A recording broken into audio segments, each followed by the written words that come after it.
Welcome to another episode of Listen, Learn, and Love, hosted by Richard Ostler. We are in the Renshaw home, Jeralee Renshaw's home in Alpine, Utah, and we're with members of the Alpine 12th Ward.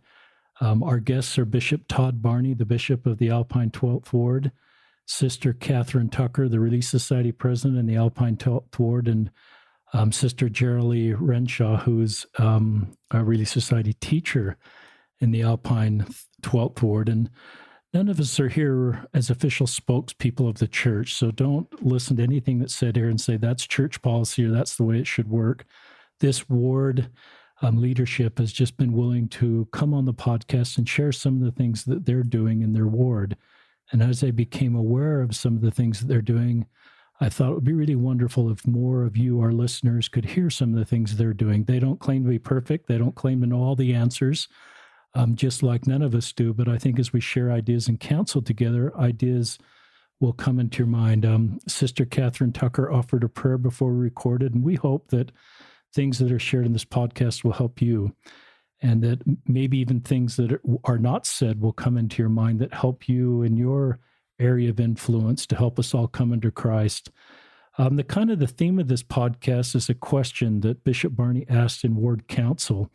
Bishop Barney, we'll get to the question. We just tell our listeners what the question was you asked in Ward Counsel. The question was, I just wondered if everybody in our ward feels like our ward is a safe place they can come and worship. And so that's the theme of this podcast is, does everybody feel safe? And just by way of introduction, Bishop Barney is been bishop for a year. His professional career is in construction, school construction. He's a returned missionary from Kobe, Japan. I was going to say Korea, but that would be wrong. It's yes. Japan.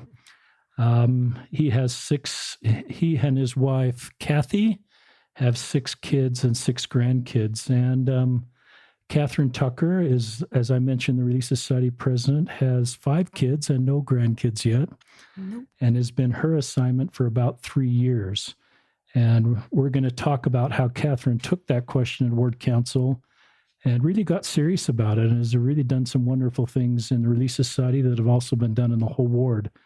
And also with this is Jeralee Renshaw, who I've known for several years. She's been on one of our podcasts before, and just a wonderful woman doing wonderful things. And if my notes are here, I'd forgot how many kids and grandkids you have. I have 4 children and 9 amazing grandchildren. There you are. And we're in your home on a wonderful January night. Maybe we'll ask Jeralee just a question. We're recording this on January 29th, and the online handbook was just announced today. That'll be maybe old news for you, our listeners. But there was a quote in that online handbook. Will you read that for our listeners? Yes, sure. I made note of this because I thought it was really a definitive statement and one that we could talk about tonight. It said, quote, "We know there is room in this church for everyone," end quote. And that was in the church's statement announcing the handbook changes today. And I think the date is actually January 30th. Richard. January 30th. Okay. I'm a day off. Yesterday was January 29th. And I am involved with a lot of people who are kind of in the wrestle with a lot of things that they've learned about the church. And I think that this is a really interesting thing to talk about because I think not everyone feels like that there is room for them in the church. And I think as leaders, that's what I see my ward leadership doing, is trying to make room for everybody to feel like they have a place in the church for whatever reason that they want to attend. And I love that, the things that Jeralee just shared and the things that are in that church announcement. And that's really the theme of this podcast, which is exactly what Bishop Barney was willing to ask. Can you give us the backstory, Bishop Barney, of what led up to asking that question in Ward Counsel? Yes. I had been bishop for just a short time, 3 months. I've been bishop now for a year and 2 or 3 weeks. And I knew that there were wonderful people that had come to our ward in the past that for whatever reason weren't coming either at all or as often. They weren't engaging as much as they had in the past. And I felt bad about that and longed to have them come back and join us, and wondered if there were reasons that they didn't feel comfortable to be with us. Was that an agenda item on the ward agenda, Ward Counsel? What was that? Was it very spontaneous, or was it something you've been thinking about and stewing over, whatever verb you'd use? It was something I'd been stewing over, and so I hit my Ward Counsel completely blind with it. Even my counselors didn't know that I was going to ask that. I didn't know if I even knew I was going to ask it for sure. I'd wanted to, and I just felt that it was the right time to do it. And so I went ahead and asked the question. And Sister Tucker, were you in Ward Counsel? Yes, I was. Take us back to Ward Counsel. What was that like for you? So I was just sitting there listening, and mostly. And then he asked that question, Bishop Barney asked that question, and I just sat straight from my chair and got very excited about that, because that's something that I had been thinking about a lot and talking about with my Relief Society presidency as well. And so I definitely was excited to hear the question. Why had you been thinking about that? Well, okay, so this is over a year ago, but I'd been in for a year and a half or so as the Relief Society president, and this has been a time of a lot of change. When I got put in as the president, it was Relief Society looked like it did in the old days, I guess you'd say. And in the course of my time being in, everything's changed. All these changes, ministering, 2-hour church, all that stuff has happened. You've had a crazy assignment. Yes. I'm like, are you kidding me? So things that finally were calming down, and I'm like, okay, so we've got the whole administration part of this down pretty well. And when people are, need a meal, when someone has a surgery or something like that, we know we've got the systems in place to take care of those things. So I started just thinking, what else should I be doing? Now that I kind of got a handle on these things, can I be more proactive, be reaching out, figuring out how to make things even better in our ward, rather than just, putting out fires or administrative stuff. And so I'd been thinking about it and praying about it, and found some different sources that made me realize that people do have a lot of struggles in the church that I'm not aware of, and lots of challenges that are a lot harder than mine. And so I just thought, well, I want to start doing something more to reach out to people. That's awesome. Did anybody answer your question, Bishop Barney and Ward Counsel? Did everybody just kind of put their head down and go, I don't want to talk about that? Or did people talk? Well, Sister Tucker, Cathryn spoke, was happy about it. I think there were a few others. And then there are also people that were less, thought it was less of an issue, maybe something that didn't really, need to be part of our concern. Maybe that's the wrong way to put it, but they weren't as worried about it as others. Mm-hmm. And there's always those that, and rightfully so, want to make sure that everyone feels safe, even those that are more orthodox in their belief, that have testimonies that are just very strong, and we need to have space for them too. And they were worried about that a little bit. Is there anything in your background growing up, or just your experience, that caused you to be aware that some people may not feel safe, and just your desire as a bishop to make sure you're hearing all members? Yeah, I grew up in a family where my parents weren't very active. They're wonderful parents. We had a great family. We spent a lot of time together, camping and riding motorcycles, and just had a great dad. But he smoked and drank and he was awesome. I'm so fortunate to have been raised by him and his, I was sort of raised by a pack of brick masons, these Barney brothers that were the best, most honest, caring men in the world. But they didn't come to church. And so whenever my dad did come, for whatever reason, I went to church. I had friends that kind of sucked me into church, and I always was fairly active. If it came down to motorcycling or church, I went motorcycling. But for the most part, I went to church. And this is Southern Utah motorcycling. This isn't Hurricane, Utah. So I whenever he did come, he looked so uncomfortable. And was just not happy at all to be there. And I don't think anyone would ever come up and talk to him. And I think it was a little bit self-imposed, but he just really was uncomfortable being at church, because he felt like, because he wasn't living up to everything, that he didn't feel like he should be there. And was he in the back of your mind when you asked this question, or just kind of a general life experience? Yeah, he was a little bit. Yeah. And at the end of Ward Counsel, did it generate any action items? Did anybody say, I'll go do this or I'll go do that? Or was it just more of kind of an open discussion that didn't necessarily immediately lead to anything? No, it led to something. We decided that we would make it the topic of a fifth Sunday. And so we made plans. I think one of my counselors jumped in and we started to make plans for how we could present material to the members of our ward about things that they could do to make everyone feel safe.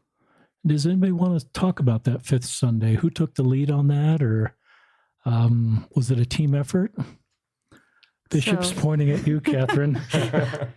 So, warning to everybody, if you speak up about something, you end up having to do things. So that's why I looked down in Ward Counsel. But no, I ended up, so the fifth Sunday, we decided to do that. And then I ended up being asked to come up with the topics, like what we would talk about. And we decided we wanted to do it into small groups so there'd be a better chance for discussion. So we thought we'd split into 3 groups and actually put people in different rooms, and then have the presenters, or whatever you want to call them, move from room to room so that it would go faster. And so we just talked about unconditional love and safety, feeling safe at church, and inclusiveness were kind of the 3 divisions of this topic that we used. And was anybody here one of the teachers, or were they other people? Yeah, I did the safety at church. So tell us about that. And you had to give this 3 times within an hour. Yeah. So you had like 15, 20 minutes or something like that. Yeah, it worked out to be more like 10. We were hoping for 15. Because you move her. Okay. Yeah. So about 10. Yeah. So it was quick. But yeah, so I was trying to just get as much in there as I could, so we just I talked about some different aspects of how we could help each other feel safer at church. And some of those were, let me see here. Sorry, I got to look. I talked about Elder Bednar's talk on meekness, and the idea of meekness being that we are genuinely looking to learn from other people, no matter what their station in life might be. Or, I kind of branched that out to political persuasion, or, all those different things, so that we can genuinely learn from anybody and be looking to do that. And how would that look in church if I'm trying to learn from everybody, in the room? And then openness from President Uchtdorf, just the idea of, that we're at church to heal, not to hide our problems, but like the whole idea of it's not an obvious showroom, it's a repair shop, so be more open with our own problems and struggles so that we can help each other. So ideas like that. What was the response? And maybe you won't tell us that you're maybe too humble to say that you got positive feedback. Well, I thought it was positive. I thought people seemed to enjoy it. The one response that really mattered a lot to me, which made it worth it, was later on, like during that week, somebody came and talked to me and told me how just that we'd done that made that person realize, oh, maybe other people feel the same way that I do, And so if it didn't reach anybody else but one person who it really made a difference to, I thought that was awesome. So I was excited about that. That's cool. I've always felt like, some of the counsel I got was when I was an elders quorum president, I couldn't affect everybody's life, but maybe I could affect just a couple.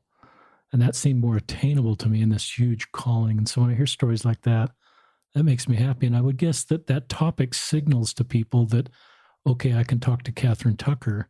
If she's going to do a lesson like that, even though it may not specifically be exactly what, the topic, but the whole principle that I can talk to her and I can open up to her.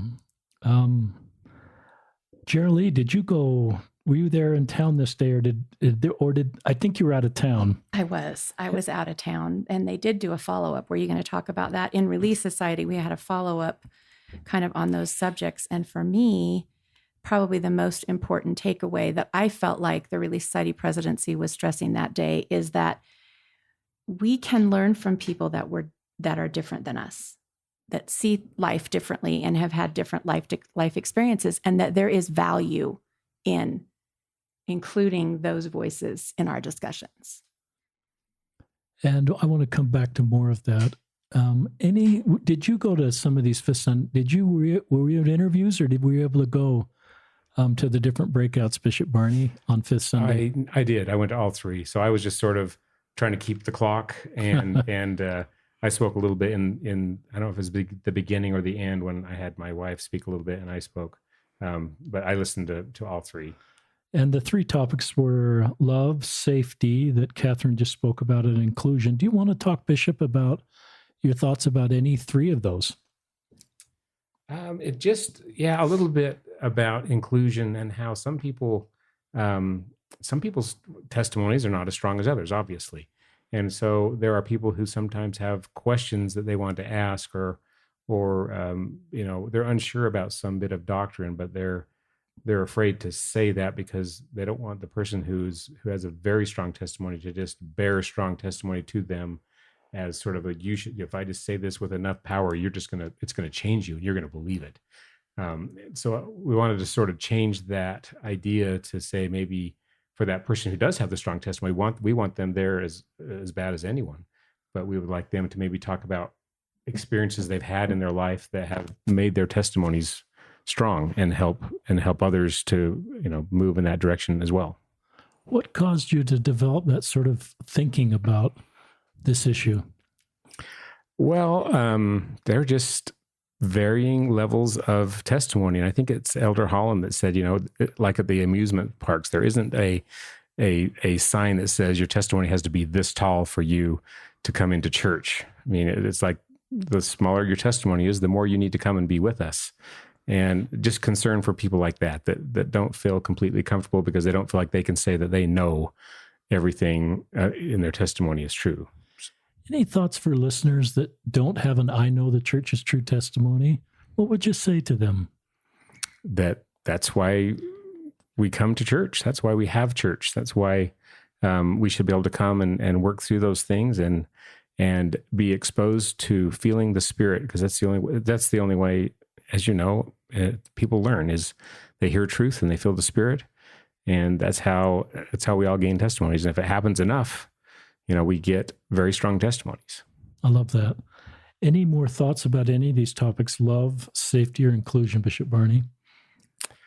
The one thing I do want to say is that at the end, we did also talk a little bit about not being offended, because that's one of the things that happens is people are offended because someone isn't as kind to them as they should have been, and just trying to help people understand that that's not the Lord's way to be offended, and that it won't help them, and that they need to try to look past that and forgive on all levels. And have you gotten negative, positive feedback from ward members about this first Fifth Sunday where you did these three breakouts? There were some people that just were concerned that we were maybe pandering too much to people that didn't believe as well, and they were concerned about doctrine, and we all are. We don't want we don't want to change the doctrine. We're not trying to minimize the doctrine. It is there, and it's strong, and it's wonderful. We just want to help everyone understand it and have experiences where they can feel like it's something that they believe and that they want to follow. Yeah, and I would guess sometimes you might get comments like, we don't want to go light on the doctrine as we talk about love, safety, and inclusion. Any just follow-up thoughts to that? Just that there are people that are concerned about that are deeply concerned about that, and they need a place too. They need to be heard. They need to feel like their voices are heard, and we certainly welcome their thoughts and hope that we can, we need them. We need them to strengthen others. And so we want everyone to be there. That's great. I'm going to ask Cathryn and then Jeralee for thoughts on these three topics, just love, safety, and inclusion. Cathryn and then Jeralee, any other thoughts on those? Just one thing that I'm thinking about right now is the idea of inclusion for everyone. And that was something we really tried to emphasize on that Fifth Sunday, and then the Relief Society lesson later on, and in conversations with people, is the idea that we really do want everyone to feel like they belong, and not like trying to make one group feel more belonging by making someone else feel, alienated by doing that. So that we have to find ways for everybody to be able to be here, because we really do need everybody, And one thing that I came to believe, and through this process, I started out wanting people to come and be with us for their sake, that they could be here with us and feel comfortable with us. But the next part of that I came to realize is that we need them. We need everybody here. For the body of Christ, we need all the parts. And so it's not just that we want you to come because you need us. We need you. We really do need everybody. And we have to figure out ways to work together to accomplish God's work. Love that. Jeralee. Thank you. I love what both of you guys have said.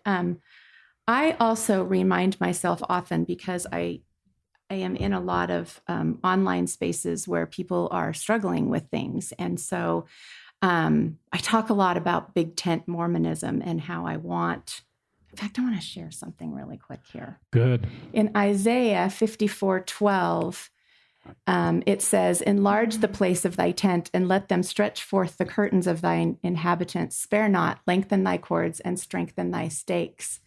And I really think that works really well for the idea of big tent Mormonism, that when they stretched forth their curtain, it was moving them from a vertical to a horizontal position, allowing for a much greater area of shelter and refuge beneath the tent. And I love that idea that there's place in the gospel of Jesus Christ for anybody that wants to be here. But I also often have to remind myself that it's not just making space for people who feel more on the edge of inside, but also there needs to really very much be a place for the people who are more orthodox and true believing to also be able to, be honored and validated. And I actually think that's a really beautiful thing. Like, I don't have a problem with people bearing testimony or sharing something that I may see and feel very differently about, but I really love that people can share that and that I can experience that. And I think if we can get to that place where we can really honor that we're not all having the same experiences, and even in that sacrament meeting, if we could really figure out what everybody in there, we're not all the same, what they believed and what they thought and what they know or what they might bear testimony to, it's not all the same. And there's probably more variance than we realize, but we kind of have, certain ways that we're brought up in the church of how we bear testimony and what we say about what we believe and what we know. So I just think it's really important. And that's Richard, a big effort in my life to try to make safe spaces for people.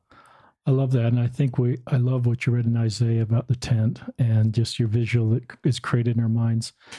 You're in a lot of online spaces with people that want to figure out a way to stay in the church, that are kind of whatever we're going to call that, a faith crisis. And a lot of those people kind of need safe people to talk to. What if I'm a local leader and I'm aware that there may be some people like that in my ward, and I may not even know who they are, that are kind of privately going through, just having a lot of questions, but are nervous about opening up? What advice do you have for local leaders just to be able to not only have those people feel safe reaching out to you, but then if you want to, what you'd say to them if they do reach out? That's a really great question, I think. I wanted to say that I think there's a difference between understanding someone and validating someone. And I'm going to use you as an example, Richard, because I watch you engage online, and Richard has a gift for being able to step right in when someone's maybe expressing pain or something that's hard and validate them. He may not feel the same thing. He may not even agree with what they're saying, but he has a way of realizing that's a person who's hurting, and he steps right in and validates them. And it's really an incredible thing to watch. And I think if we can, I don't expect, when I share things about this journey that I've been on for the past 7 or 8 years, I don't expect everyone to understand. But I do hope that they can at least understand that it's my experience that may be different from theirs, and validate that it's part of my journey, And so I think that's probably the thing, is that we don't have to understand. We don't have to feel the same. Maybe we even want something different for that person. But that if we can just make them feel validated, it will make them feel accepted and included and like there is a place for them. And that's what I feel actually in this ward. And it's not what everybody experiences in the church. And I tell people all the time, I wish you lived in my ward. Cathryn.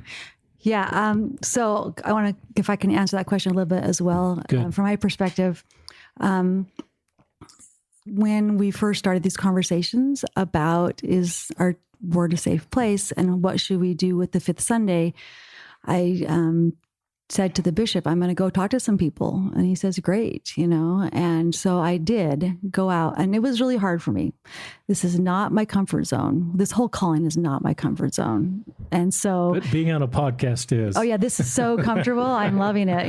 But it was just it was scary to me. You're doing a good job on the podcast. I'm teasing you, Cathryn, but keep talking. Yes, you are. Yeah. But so I actually, I'll use you as an example as well, Richard, because listening to your podcast is a great example of how to listen to people and seek to understand them. And so I was listening to your podcast. I'm like, okay, especially a quote that you had one time. You said that you've gotten comfortable being uncomfortable, which I thought was awesome. I stopped the podcast and wrote it down so I can remember it. I probably stole that from Jeralee. Well, wherever you got. Yeah. So I'm like, okay, so it's okay to be uncomfortable and go do these things. And so, but to go and as the leader in my ward, go and talk to my friends and try and understand their experience. It was really awesome. It was a cool experience. Very great connection. Did you do that one-on-one? Spiritual. Yeah.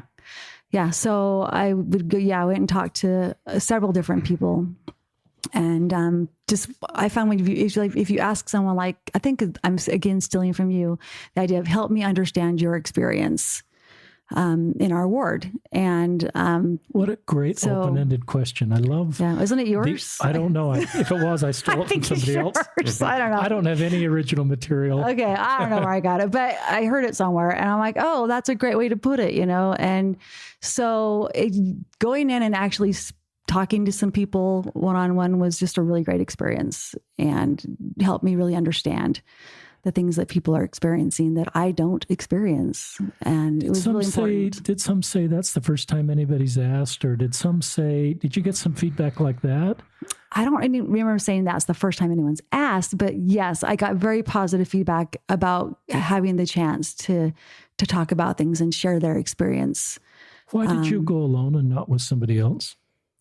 Well, honestly, if some of them, it just kind of had, like, I was going to lunch with one of my friends and it just turned into that, so it wasn't necessarily I called and made an appointment. Hey, can I come and talk to you about these things? It was, we were at lunch and she just, it just went that direction. And she was really sharing with me the things that have happened to her in our ward, which were eye-opening to me. Some of those then weren't positive things that were difficult, but she felt they were not. She felt okay opening up to you. Yeah, and sometimes it's kind of hard to hear. It's a little bit sad to hear that those things do happen in all wards, but that's the way it is.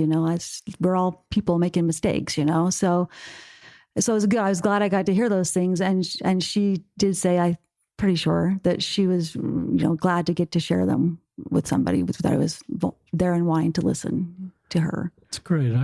My experience is those conversations tend to happen more one-on-one than two-on-one. So I know it's easier for me to open up one-on-one than one-on-two. So sometimes I'm thinking of ward conference visits. Often it's two coming, and that I'm not saying that's the wrong thing to do, but sometimes and those can be really helpful. I don't want to be critical of that, but sometimes it's one-on-one ministry. It seems to be there's lines about that in the New Testament. So really admire you doing that. That's really cool. And I sort of always thought some of the best work that happens in our church is outside of the four walls and just the natural conversations. I think I learned that people want to talk about the complicated stuff. I thought maybe I'm prying into difficult stuff, but my general impression is people with a trusted person like you, Cathryn, or Bishop or Jeralee, they're willing to talk if they feel trusted. Yeah, I think you do have to establish a relationship with people and that trust for sure. But yeah, I just want to emphasize again, so outside of my comfort zone. So anybody else who might be listening who you're thinking, oh, that sounds really hard and scary, you should still do it. Because it was hard and scary for you. Yes. And it pays off. It's worth it. It's totally worth it.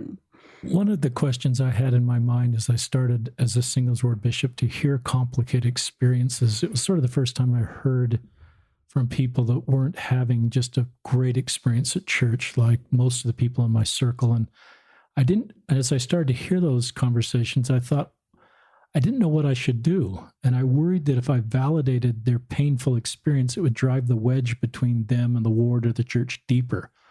And I thought, well, no, I shouldn't. I should sort of, and I learned, and I don't know if this is the right thing to do every time, but it's certainly my experience is validating how they feel doesn't drive that wedge any deeper. And if they really feel heard and really feel like you've heard them, believe them, and try to understand their experience, often in some situations, that's all they needed was just to be heard, to felt healed and be able to move on and sort of reconnect back to the church. Now, that's not true of everybody, and I wouldn't do that in a manipulative way just to, okay, I'm going to listen to this person really good knowing that this is my plot to get them to come back. I just, I just wanted them to feel like I sincerely was willing to hear their story. Any more thoughts on that? Just I'd call it a principle of ministering. Any more thoughts on that? Well, I just have one thought that my stake president told me just a couple of days ago, and that is that there is no comfort in the growth zone, and there's no growth in the comfort zone. That's awesome. That's a great quote. As Cathryn was talking about her discomfort going to talk to these people, we got such great feedback, and we're able to help them and to talk about these things in our Fifth Sunday that I'm sure they weren't the only ones that had those feelings. And then another thing, just obviously Cathryn is an amazing Relief Society president. She's going to be for another 4 years. There you heard it. You heard it here. Yeah, I don't know if I can pull that off, but I will try. Is that for whatever reason in our ward, at least the women are better at this than the men. So our elders quorum is trying to improve, and they're doing great, but they're not doing as well as the Relief Society. I'm not sure exactly why that is, except for part of it is that they, I think, are better opening up to each other and talking about their problems and just getting together and being real honest. And I'm not sure that us men are as good at that as we need to be. Agreed. Have you had, Jeralee, do you want to circle back anything to add to this principle of ministering to the one and talking and validating? Well, I think I've been the recipient of some of those visits, and I just really appreciated feeling like there was somebody, Cathryn, who was really interested in hearing from me and, wanting to, and reaching out one-on-one makes that person feel like, you matter to me. And we would like to learn from you. And so that, that's a pretty great feeling. And I wish that everybody in the church had that experience of feeling like somebody's really trying to connect with me, You've lived in a lot of wards. How does this ward feel? I'm obviously know how you feel about that. What's different about this ward for you compared to? It is different. I lived in another ward in the stake that I had a completely different experience in, like night and day, 1.25 miles away. And I think the difference is the sense I get from both Bishop Barney and President Tucker is that they're not leading with fear, they're leading with love.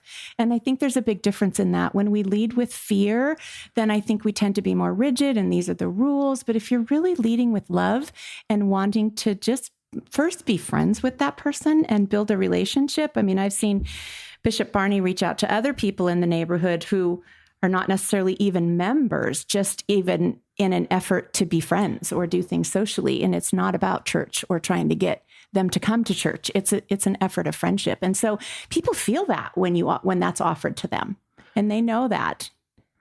I love that. Any examples of leading with fear that come to mind? Well, I have lots of examples, but I probably shouldn't. I've had some very negative experiences with leadership where at one point I felt like I pretty much lost confidence in local leadership because of an experience I had in a ward. And my own husband served as a bishop for 6 years, and I was a Ward Relief Society president. So, but it can go really wrong when it doesn't Yeah, I don't know. That's good. It's really hard. And I have a little thought on that. Let me pull that up here. We're so, in the church, one of the bittersweet aspects of Mormonism is that it really permeates our relationships. And when the church is working for you, it can be a really great source of joy. And when it's not working for you, it can be really tough and really a big challenge. And so I hear stories about people leaving the church or stepping away because they were offended. And I think that generally that's not really the reason. There's usually more to it than that. But I also understand that it can push people away if they don't feel like there really is a welcoming place for them in the church. If we think of our wards more of a hospital, that all of us come there as imperfect and we enter in there, hopefully because we want to be there, and then we meet people where they are and lift where we stand. Love that. I really love that. We could end the podcast right there. I want to go to, have there been other things since that, I'll call that the fifth Sunday breakout into 3, have there been other times where as a ward you've tried to, in a fifth Sunday or talks, have the essays ever come up in church? Some local leaders are okay talking about the essays that address some of the more complex topics, and some local leaders aren't. Any thoughts on that for either Bishop or President Tucker? We're going to call you President Tucker for a little bit. That is your title. Well, I think the next fifth Sunday after this, we did have the fifth Sunday on just to talk about the essays. And we just assigned 3 or 4 people to discuss a particular essay and let them choose which one they wanted, and just to stand up for a few minutes and talk about it. Partially just so people would realize that they are there and they're on, they're in the gospel library, because a lot of people, I think, don't realize that. More people than we think don't know that they're on the church's website and in your, they're in your phone, they're in the gospel app. And that was a good experience. And I think a lot of people were surprised by some of the content that we talked about. We had the primary. Do you remember which ones you talked about? The primary president talked about polygamy, and it was great. But we actually had one person in our ward council who said, I've looked at the essays, and because we're encouraging members to talk to their children about them, especially if they have someone going on a mission, because you don't want a young missionary to show up on someone's doorstep and have them confronted with some of this information that's in the church's, websites and deny it or say it's not true. So we hope that any missionaries get exposure, but also just everybody. And that's the reason that we're trying to do that. And so I think a lot of people were surprised. The bishop before me did the same thing. He talked about, he had a fifth Sunday on the essays. And I could tell just from talking that there weren't enough people that acted on his suggestions. So the Relief Study President, I'll see if it'll jog your memory. The Relief Study President taught polygamy. No, it was the primary president. The primary president taught polygamy. Do you remember who else? What other essays were covered? Well, the way I remember it was not so much the topic of the essays as we were supposed to do it with our family and talk about how it went over with our families. So I love that, actually. Didn't you actually challenge the ward council to read the essays with their families at home? Yeah. I love that. Yeah. That was great. So our primary president, definitely it was the polygamy one, but she had a great, she used, the way she talked about it was how she'd been taught as a child from her parents. And she was all, what's the big deal? I knew this all along. So making it normal, making it more natural that we just talk about these things. And then, so there were 3 of us, others, I think, who shared our own experiences with how it went when we taught it to our kids. And it was nice because my kids are adults, hers were little, and so we all had different experiences with it. I think Kat, my wife, and I talked about how we did it with our children. We had two twin boys that are about to go on missions. And so we just read them together, and that wasn't effective at all. We were kind of a fail. They got bored. They couldn't, some of them are kind of dry. There's a lot of information there that isn't exciting, and it didn't work well. I think I've heard of other families, President Tucker's included, that was mine. That would more ask, well, but then fix that. And, she would read it first and then sort of teach it to her children and ask them if they had any questions. And then one of the people who spoke had a son who was about to go to South Africa on a mission and wanted to make sure he could talk about the blacks in the priesthood essay. And so he spoke about that and thought it was, that was the one he chose to talk about and to teach his family. I love were you worried about talking about this, that it would cause a faith crisis and people weren't ever aware of this information? Because some might be worried about making members aware of the more complicated stuff. Did that ever cross your mind, or did you just feel like this is part of learning the history and the teachings of our church? No, I don't remember ever being concerned that it would prompt a faith crisis. Maybe if that's what you're asking, hopefully it would just prompt people to kind of go, wow, I better look into this and see exactly what the church says. Yeah, just as a follow-up to that, leading up to this fifth Sunday, I had, the bishop and I talked about this topic, of course, and using it. And I had been talking to several of my friends who have kids the same age as mine, 18 to 25, who were having serious faith problem issues, crisis, because they had learned these things other places and were struggling with it. So I think to me anyway, it felt like we have to, it's our duty to warn the parents of our ward that if you're not teaching this to your kids, they're going to hear it at some point and they're going to want to know why you didn't teach it to them. So to me, I feel like we're, doing them a service to let them know that this is happening, and then you do what you want with it. It's your family and you do what you think you should do. But we have to at least let them know. Love that, Cathryn.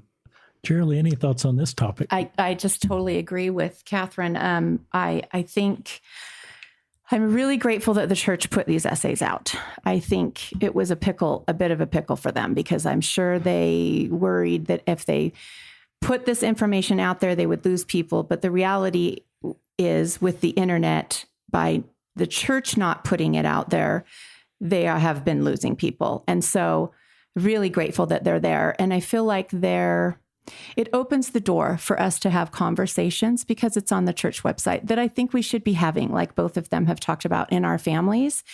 I have a big concern about it not being addressed uniformly and often in seminary for our youth before they go on missions.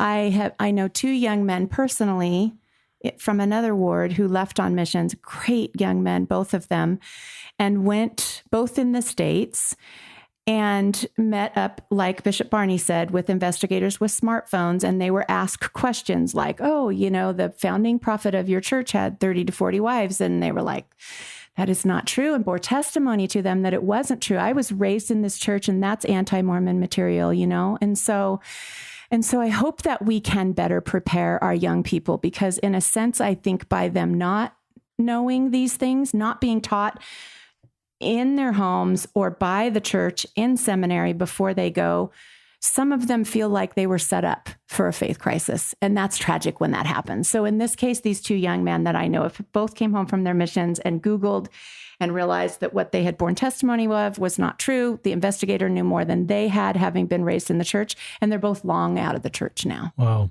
And so those are real stories that are painful, and so we've got to do better. And so seeing my ward handle it that way, and the one member of the bishopric, wasn't it, who talked about his son getting ready to leave on a mission? Yeah. I mean, I just think that's so important. That's so, so important.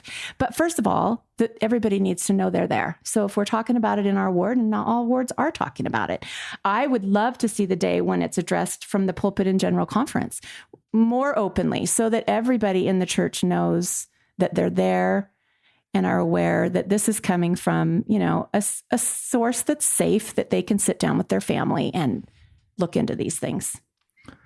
I love that. And I think you said, Jeralee, fear versus love. And I love, to me, a fear-based thought would be, we're not going to talk about this stuff.